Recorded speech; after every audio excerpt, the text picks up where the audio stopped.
Okay, it is recording. Excellent. All right, so if you Thanks want to for go ahead. yeah, thanks for joining us.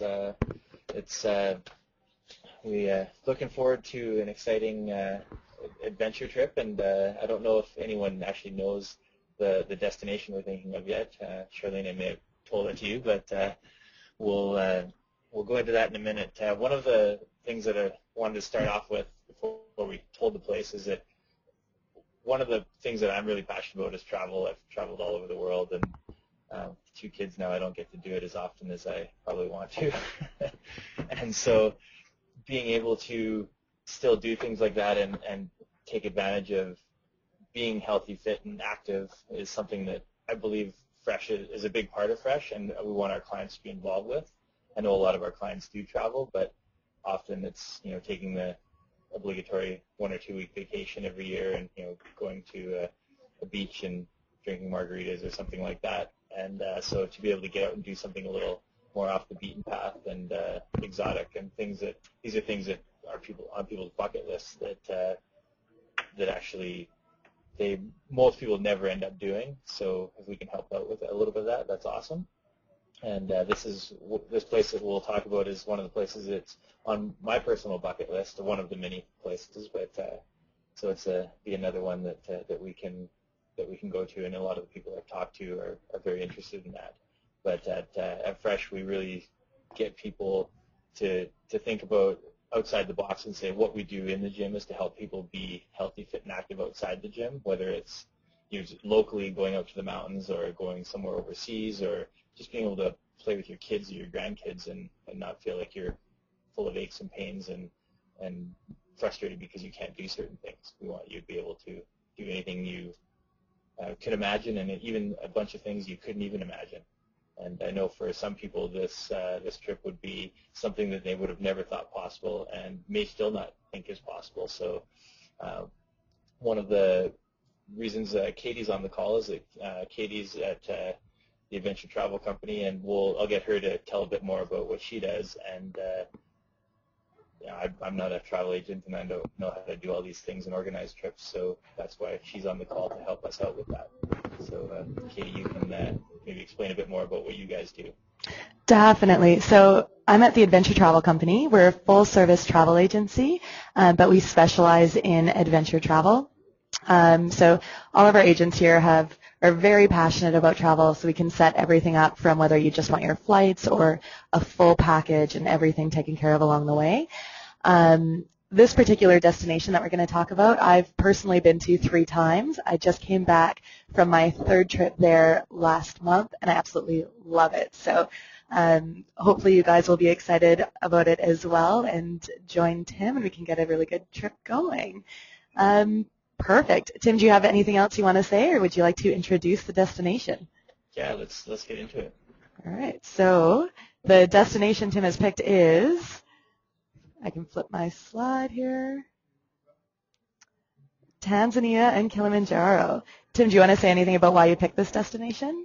As I mentioned, it's always something that's been on my bucket list. I've been to Africa before, but only North Africa and Morocco. I haven't been anywhere outside of that, and the combination of climbing the highest peak in Africa, as well as all the other stuff that's around there, the safaris and the just amazing culture and scenery is something that is always something I've always wanted to do, and no time like the present, right? Perfect. All right, so let's jump right into it, and I'll let you guys know what there is to see and do and what it's like over in Tanzania and the experience that you'll have on this trip. So there's essentially 3 different sections. The first section of the trip is going to be Kilimanjaro itself. In Tanzania, you can kind of see it on the map. It's up near the border with Kenya, right outside Arusha. So it's just across the Kenyan border in Tanzania. The capital of Tanzania is Dodoma, which is down in the center. There's not really much to see there, so most people stick up north around Mount Kilimanjaro and where the game drives are there. English is widely spoken. Swahili you will hear a lot of as well, but there's over 120 different languages in Tanzania, but English you're fine to get by on. You'll be using the Tanzanian shilling, which you can get out very easily while you're traveling. You do need to have a passport to go, and you also need to get a visa, but you can get that really easy on arrival. So just a bit of info about Tanzania itself. The food in Tanzania is amazing. They've got a large Indian influence, especially along the coast, so you'll get a lot of curries, things like that. Out on the coast and on Zanzibar, one of the islands, there's amazing, amazing seafood. And the culture there's over 120 different tribes. The Maasai is the most well-known because they're the ones who are still really practicing their traditional culture, their traditional roots. They're still herding their cattle. They're wearing all of their traditional cloth clothing. They're living in their traditional mud and dung huts. So it's a really interesting place to travel. And the accommodation that you can get in Tanzania will range a lot. On Kilimanjaro, you'll be camping the whole way, and the tent on the top right here is the tent that you stay in. So they're really nice. Your porters will do everything for you, so you don't have to worry about that. While you're on safari, you can get a mix of everything from camping, which the top left corner is the tent that you guys would be using essentially on your safaris. If you wanted to stay longer for safaris, you can do like high-end lodges or tented camps as well if you want to splurge a little bit. And then while you're in the cities, you use really nice, comfortable accommodation too. Transportation, most of the time, while you're on safari specifically, you'll be in the safari vehicles. So they have the pop-up roofs so that while you're looking for those animals, you can stand up, have a clear view with nothing between you, not just looking out a window, which is great. The top right corner just shows you what some of the local transport is like. If you're taking local buses within a city or anything, it's always an interesting experience, but not really anything you'd have to do if you don't want to try it. Sometimes it's half the fun. Exactly. It's always an adventure. I was on one bus one time, and people crowd into them, so I think I had about 2 different people sitting on my lap, and the seat in front of me kept flipping forward, and there was a hole under it, so every time we hit a bump, I felt like I was going to fall out the bottom. It was quite the experience.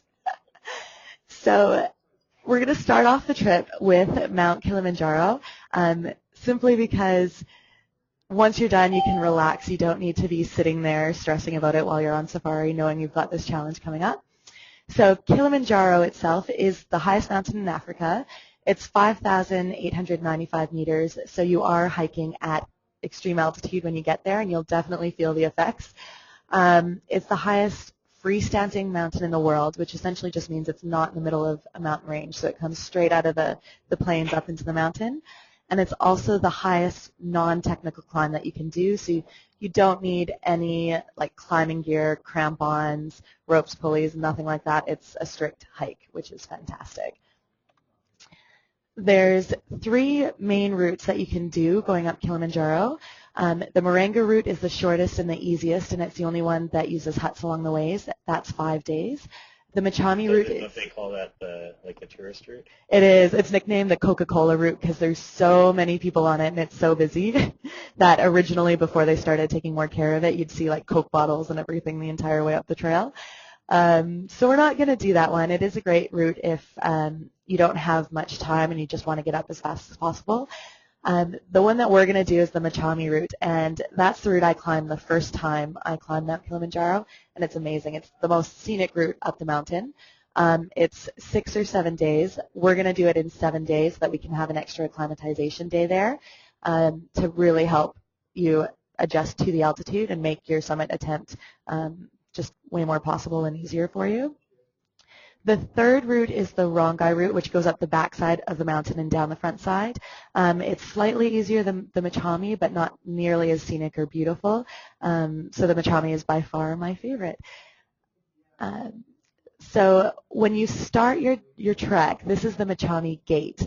So the first day is when your guide and porters have to take care of all the logistics and the paperwork. So the porters will carry everything that you need for you.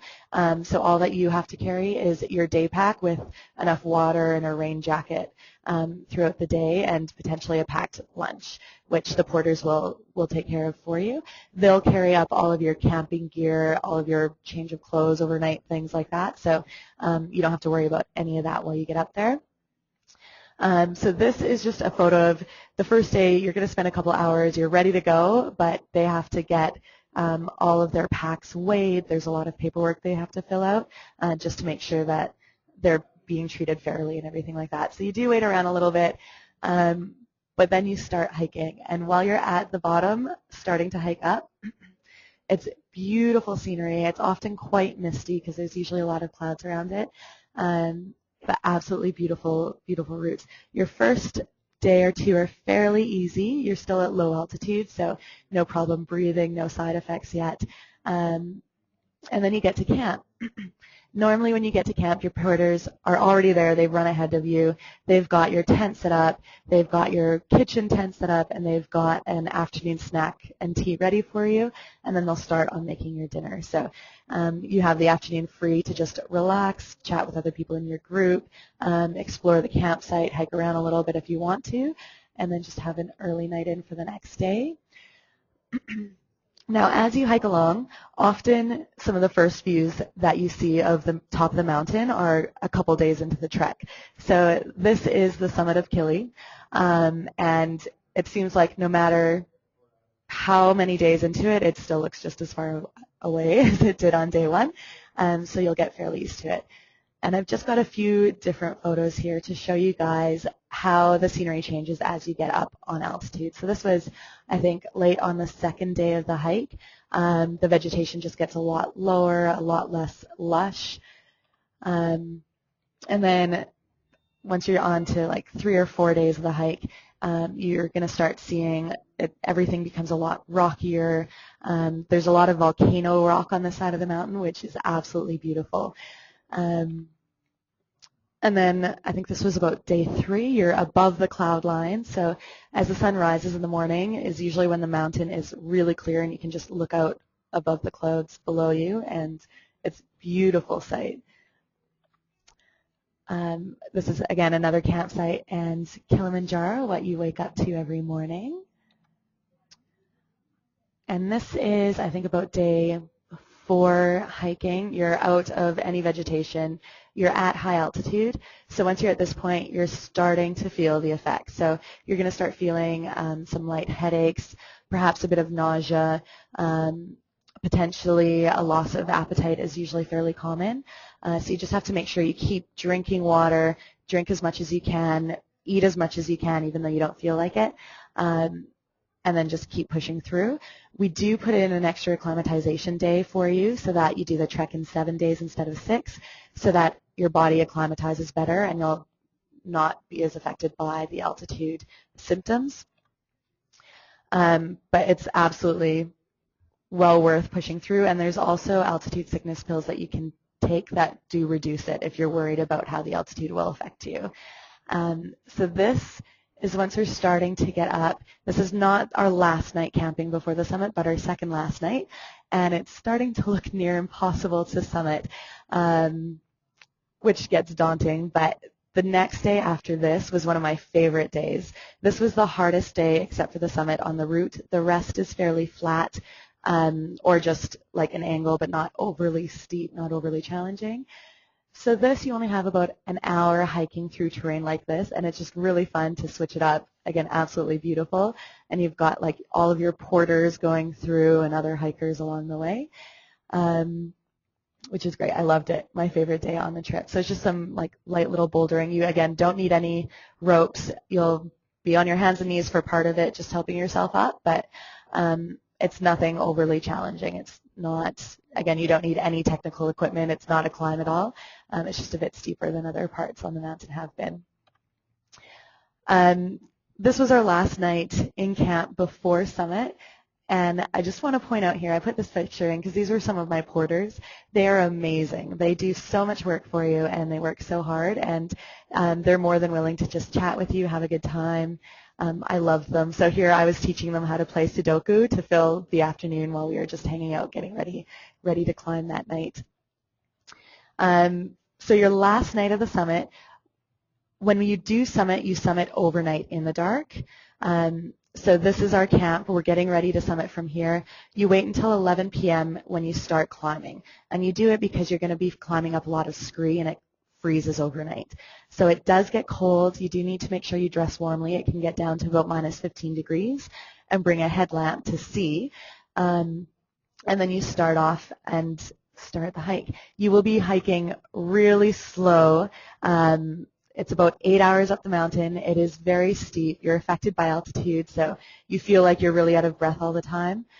But once you make it to the top, the sun will rise and you get beautiful views like this. So you'll get all the ice caps, and the feeling that you get when you make it to the summit and the sun starts rising is amazing. All of a sudden you have so much more energy no matter how exhausted you are from the hike up. It's the best feeling in the world, the sense of accomplishment that you get when you get there. So this section here is just after you've climbed up the steepest, hardest part of the mountain and you've made it to the crater rim. So that's usually about where you are when the sun rises and you get amazing views. And from there, you just have to hike around the crater rim. It's about another hour, hour and a half, but it's not nearly as steep as everything that you've done so far, so it's the home stretch. And then once you're at the highest peak on the mountain, it's Uhuru Peak, is where you celebrate. So everybody cheers. There's usually people taking photos everywhere, and everybody takes turns to get your photo taken with this sign, which is the official highest point on the mountain at 5,895 meters. So yeah, from here you just start heading back down. Everybody, like, you'll just be on such a high, on an adrenaline rush. It's the most amazing feeling I think I've ever had in my life. And that is Kilimanjaro. So does anybody have any questions on that so far? I will take silence as a no, and we'll just continue on so I don't keep you guys too long. Everyone's already excited. So that's the hard part. That's the challenge. That's the physical, your test. The achievement that you reach at the end is absolutely amazing. And then you're on a high for days. So once you get back down Kilimanjaro, you'll still be on a high for your next few days of safari, which is great. So tips for Kili: go slowly. It makes it 10 times easier. Drink a lot of water. Dress warm. Make sure you've broken in your hiking boots beforehand.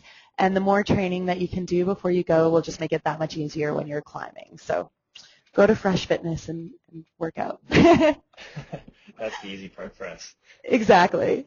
You guys are probably already doing that all anyway. So we'll go into this once you guys are actually looking at booking, but you do need to tip your guides. So that'll be an extra about $200 a person that you need to budget for.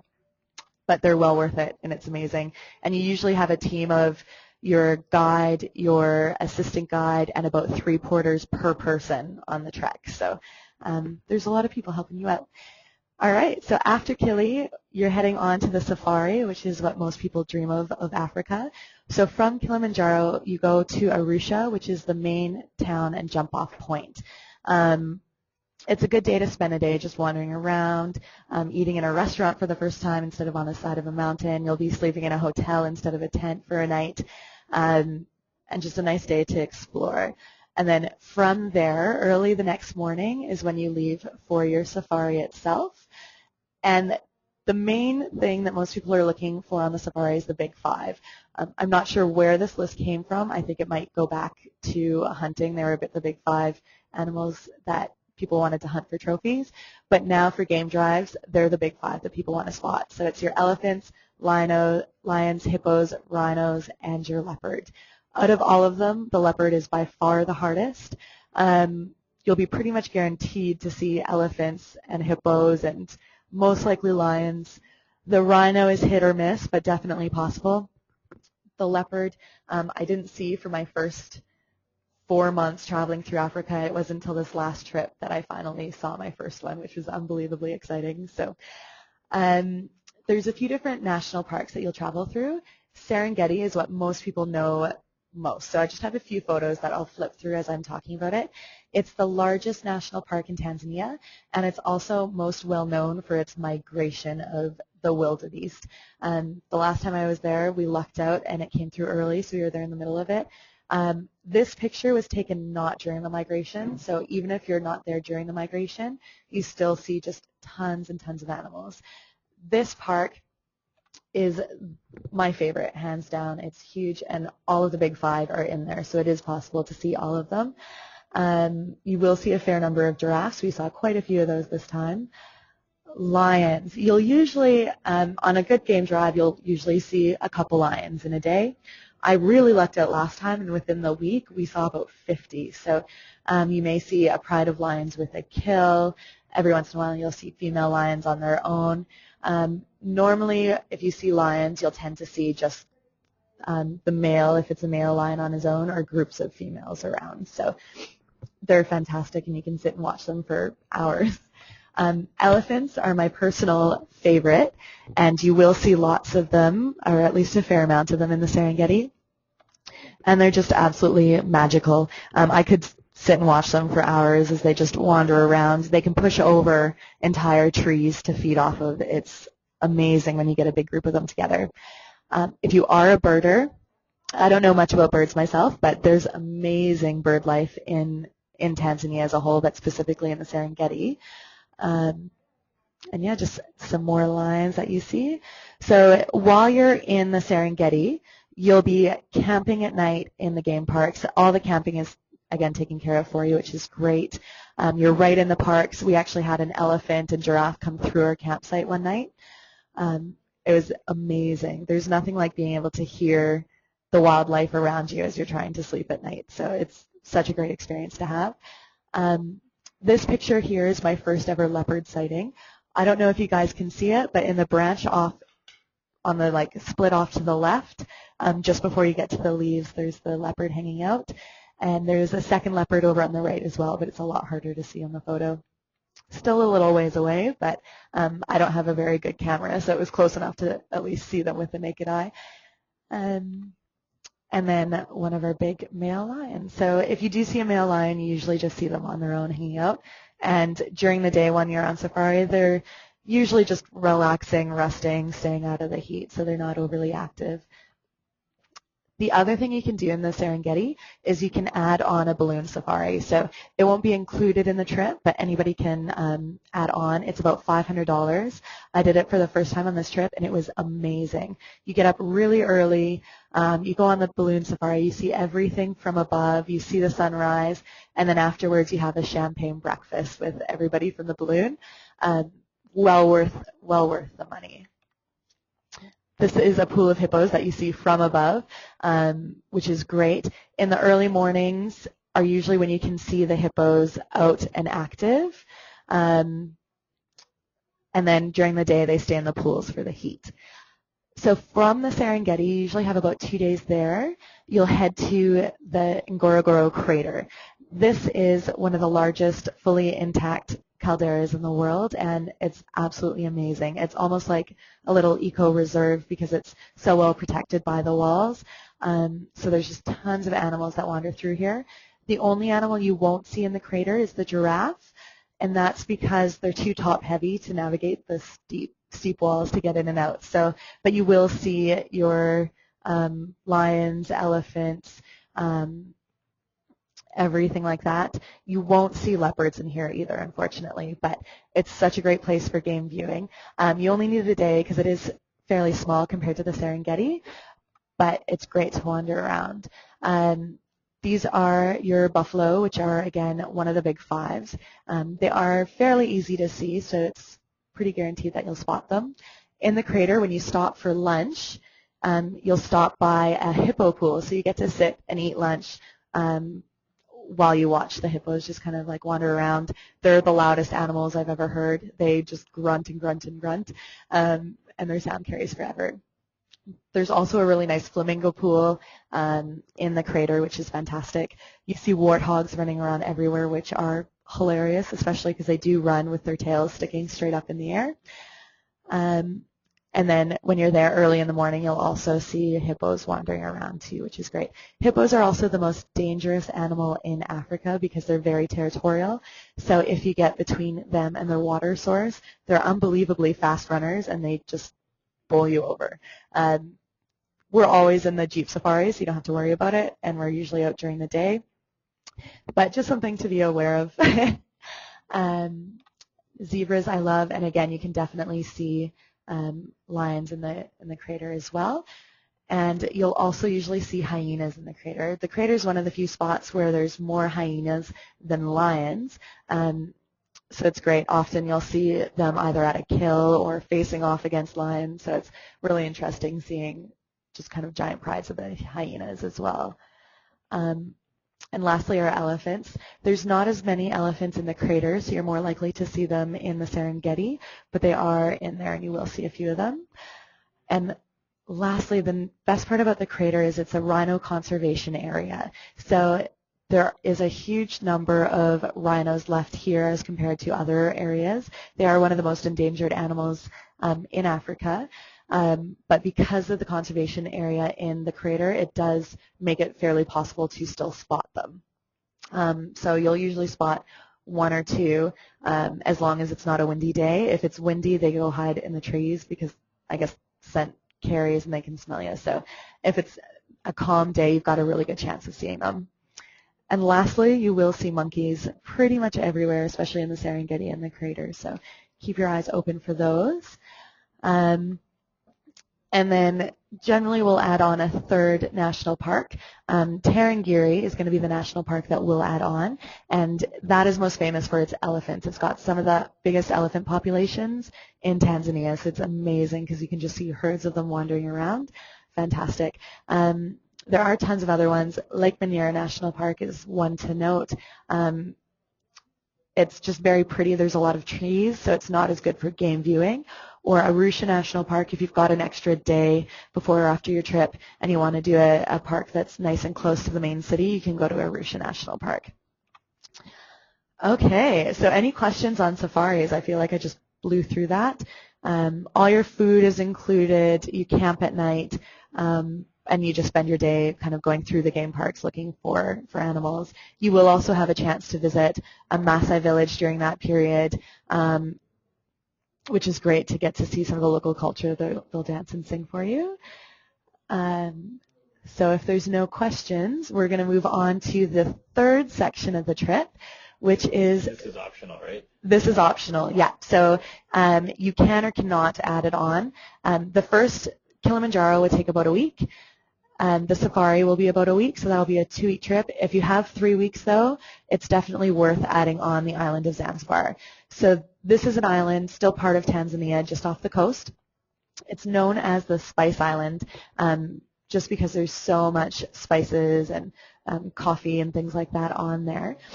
Katie, Tim, sorry, it's Charlene. I just have to jump on another call, so I'm going to have to disconnect here.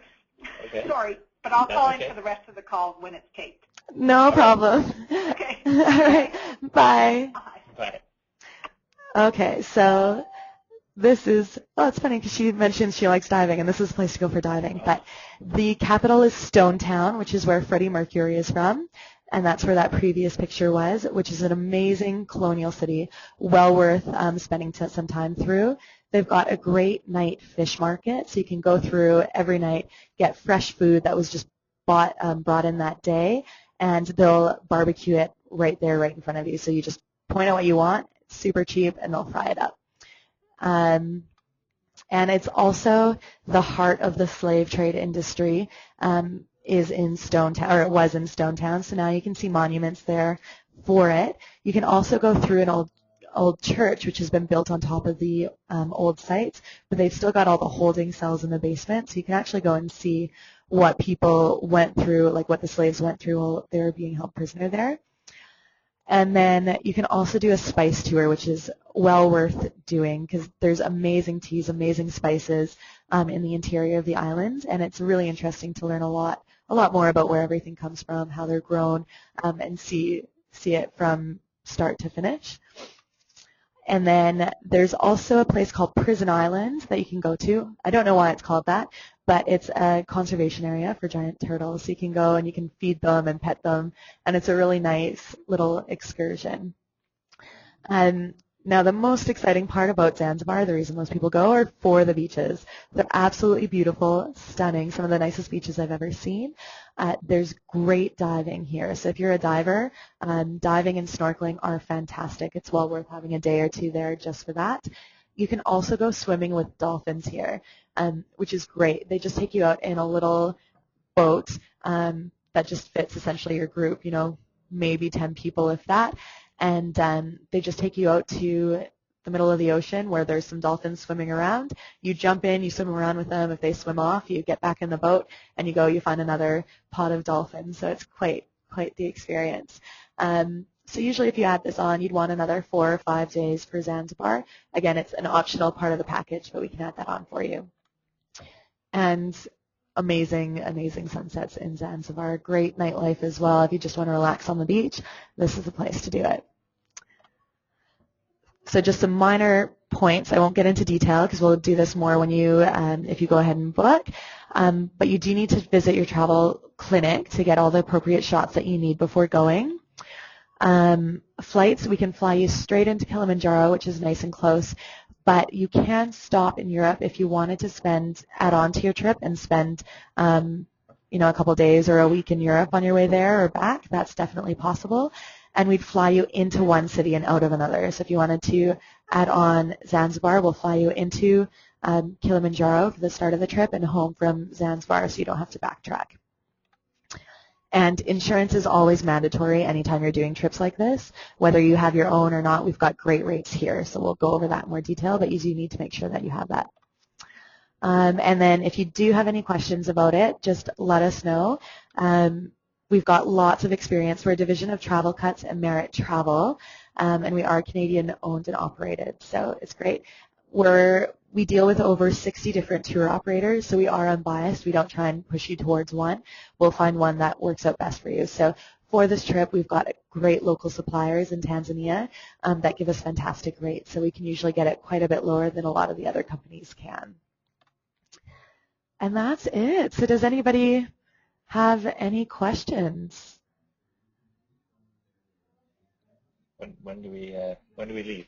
I know, sign me up. Can I come with you guys? Make it number 4. Done. I would definitely be down for that. So the timeline we were thinking about, and you know, nothing's set in stone yet. We want to see who's interested and how many people are interested and when they're available. But we were thinking about sort of mid to late June, and you know, not because Katie, you had said that the best times to go are sort of in the June to September range, June to August. Exactly. That's going to be the dry season. So it makes it a lot easier to spot animals because there's a lot less water, so they all congregate around water pools, and the vegetation isn't quite as lush, so there's less for them to hide in and behind. And it's also nice climbing Kili in the dry season as well, just so you're not quite as wet during your hikes. So. Okay. Yeah, and so I guess what we would do is find out who's interested and talk about different times. But yeah, right now I think it's pretty open for June, July, August, you know, depending on when the most people are available. So, can you guys think of any other things? Karen, I know you can't talk, so you can type it in if you want. And ballpark costs. Yes. Do you know what? I had just looked this up. Let me just pull up my file here. For the Kili section, that's actually, if we just do the first 2 weeks for Kili and Safari, it will range depending on exactly how many people go. But if you look, budget around $3,500 approximately for the land portion, and then Zanzibar you can add on after that. Flights you can usually get for around $1,800 as long as you book them early and there's lots of space left. So if you budget about $1,800 for your flights, roughly around $3,500, potentially less depending on how many people go there for the Kili and Safari. And then for Zanzibar, it'll depend on the package that we put together. It can be anywhere from, well, the flights to and from Zanzibar are usually $200 to $500, and then your accommodation, if we end up doing like a 4 or 5 night package, if you look at adding on an extra $500 roughly there. These are all ballpark figures at the moment, but it should give you a bit of an idea. And once again, if we get more people, the cost will come down a little bit too. So Exactly.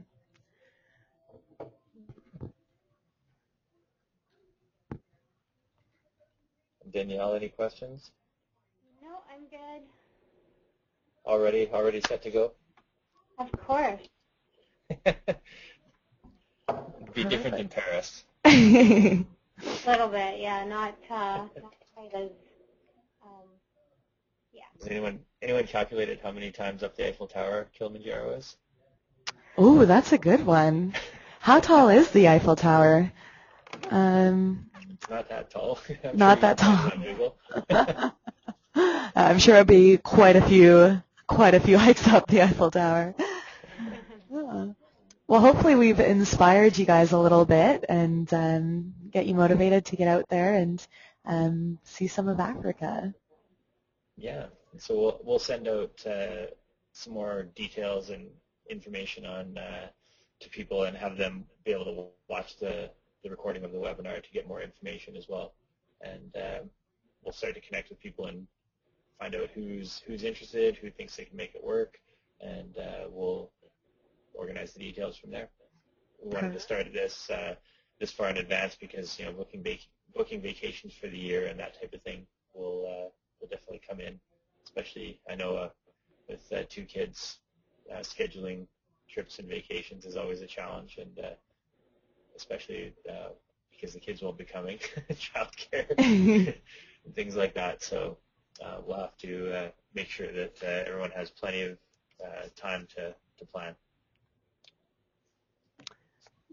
Perfect. And then if you guys have any other questions about the trip, I'm assuming you know how to get hold of Tim, so just let him know and he can always pass them on to me.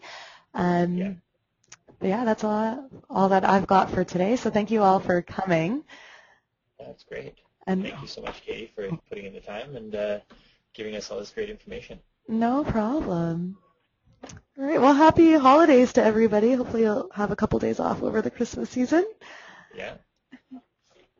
And we'll chat with you soon. Thanks again, everyone. Thank you. Just send me questions or by email or phone if you have them.